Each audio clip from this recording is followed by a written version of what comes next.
Hi guys! Welcome sa aming vlog. Saan tayo? Nasa Sitio Dos. Tara guys, samahan niyo kami kung paano pumunta rito. Tignan niyo mamaya, makikita niyo kung paano kami pumunta rito. Panoorin niyo.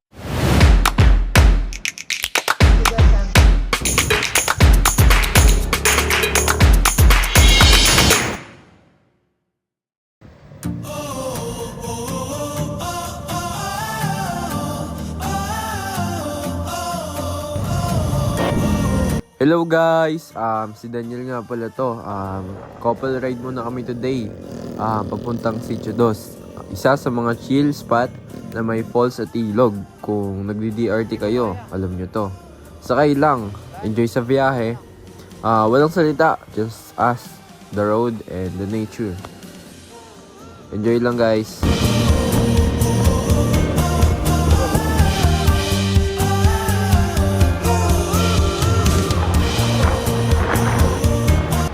Dito nga pala guys, medyo malapit na tayo sa pupuntahan natin sa Sitio Dos. Medyo dumami lang yung tao kasi barangay na to or syudad na to. Enjoy lang guys, nod lang kayo. Dito nga pala guys, yung isa sa mga pinakamatarik na inahon natin. Medyo binasic lang naman natin.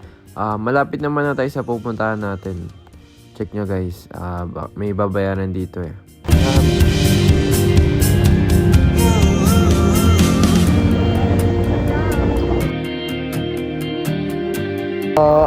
Magkano po?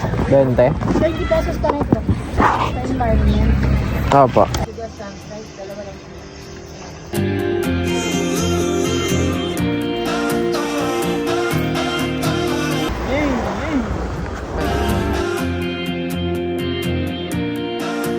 So ayun guys, nakapagbayad na tayo. Sobrang lapit na natin sa pupuntahan natin.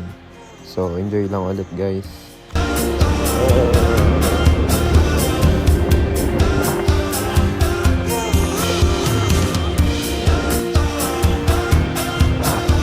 Dito nga pala guys, ito yung unang river crossing na dadaanan natin. Medyo maikli lang naman to, hindi siya malalim pero magiging mahirap sa atin to kasi scooter lang tayo eh.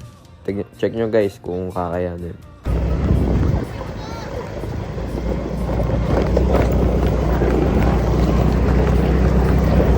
Yung bag mo! Yung bag mo! Yung bag mo, gagi, basa!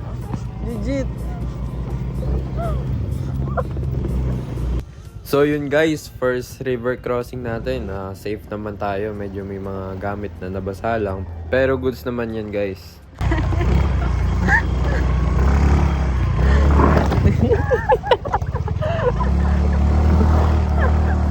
Window kasi tayo eh. Dito ba guys, may isa pang river crossing na madadaanan natin. Medyo mahaba to pero mababaw lang. Kaya naman natin to. Check nyo guys.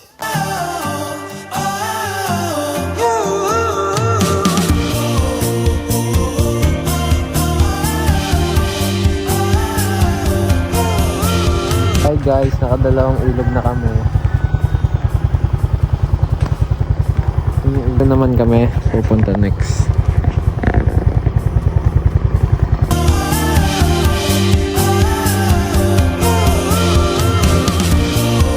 So dito guys, medyo trail na yung daan. Sobrang tagtag na nung camera. Pagpasensyahan nyo na.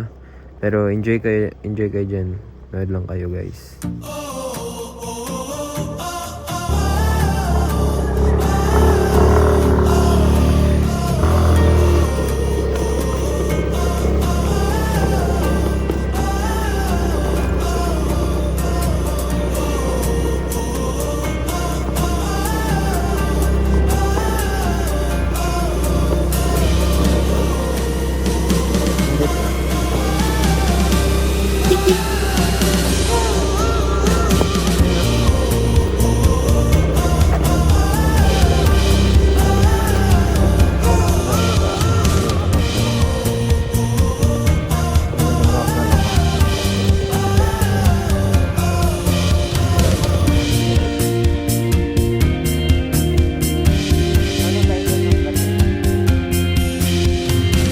guys, suminto muna kami para tignan yung view na katulad nito.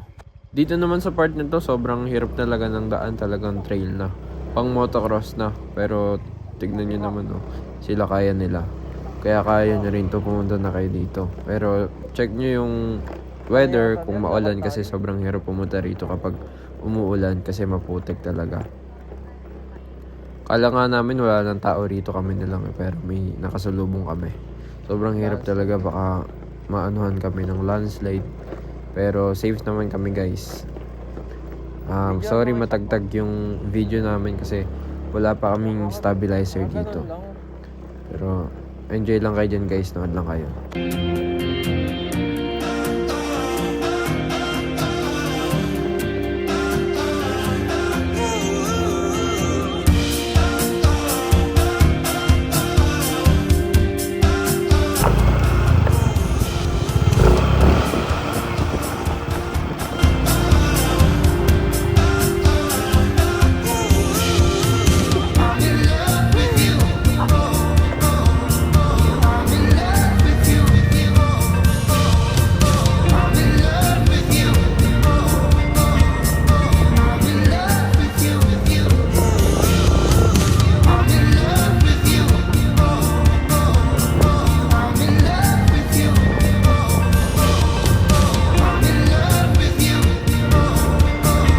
Dito guys, sa part na to, nasa entrance na kami ng Sitio 2. Medyo maputik na sa part na to kasi dito na yung may mga tubig nila tumutulo-tulo.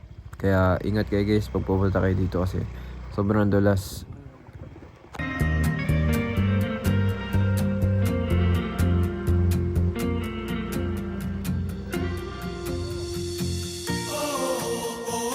At nandito na tayo sa Sitio 2. So, hindi pa dito yung lugar.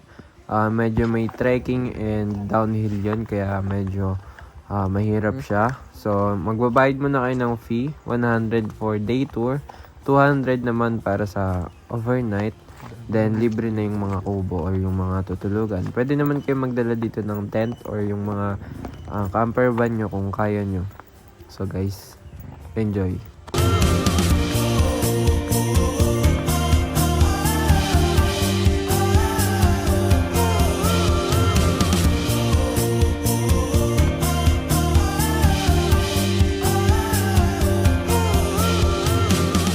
Sa part na to guys, makikita nyo na yung ilog, then merong hagdan dito na matarik.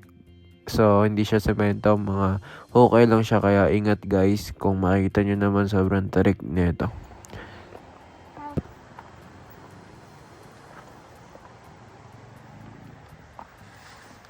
Parang nag-iba yung daan. Ganyan po rin.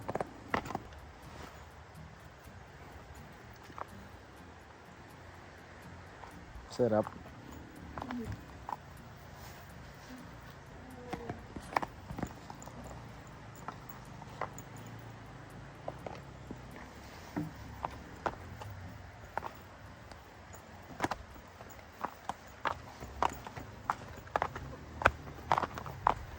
So guys, nandito na tayo sa Sitio 2. Kung makikita nyo naman, ang ganda ng paligid dito, talagang peaceful. Then walang tao, mabuti na lang kasi tayo lang, solo natin yung lugar. Dito guys, makikita nyo yung paliguan, yung ano niya. Ito kasi yung dulo, parang dulo ng mga bungad na pinapaliguan sa DRT. Ito, dito nagmumula yung tubig kaya malinaw guys. Check nyo na lang guys kung sa tingin nyo di maganda. Ito maganda talaga. Sobra.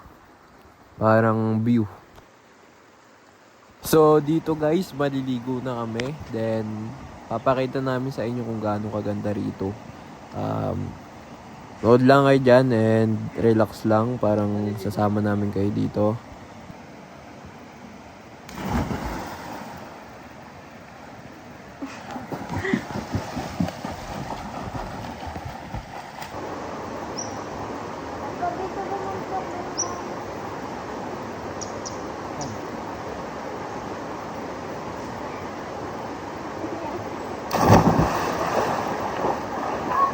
Sworn to myself that I'm content with loneliness, because was ever worth the risk. Well, you are the only exception.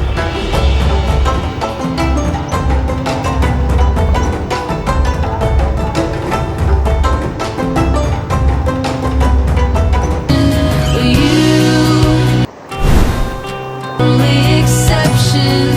You are the only exception.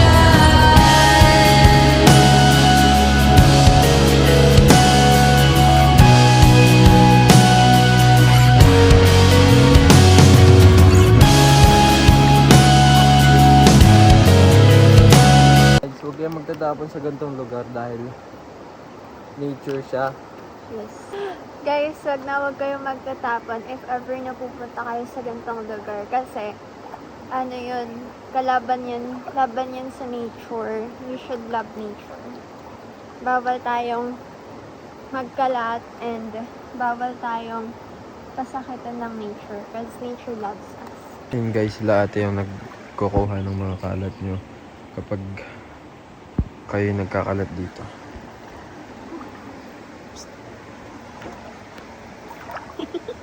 Para akong bata.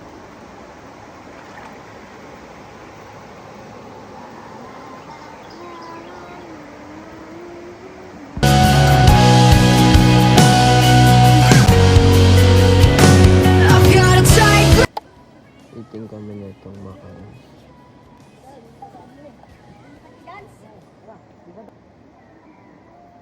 Thank you, Papa God. Eating kami guys.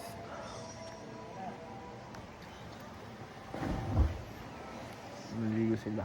Ganda. Dito guys, kumain na kami ng konti, then nag-relax lang, nag-chill lang ba.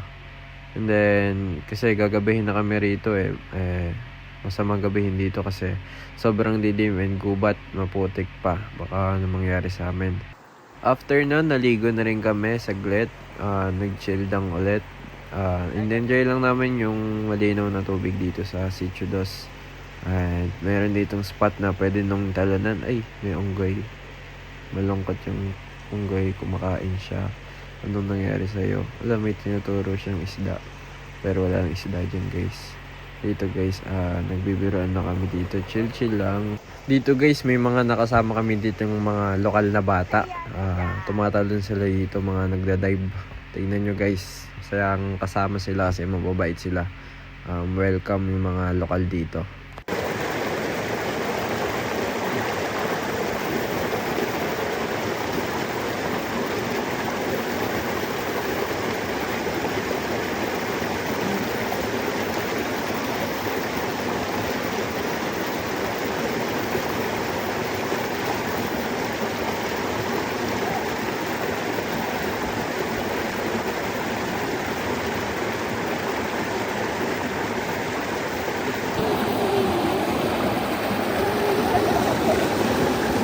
Dito tatry natin tumalon gaya ng mga batang lokal dito. Kung masarap ba or malalim.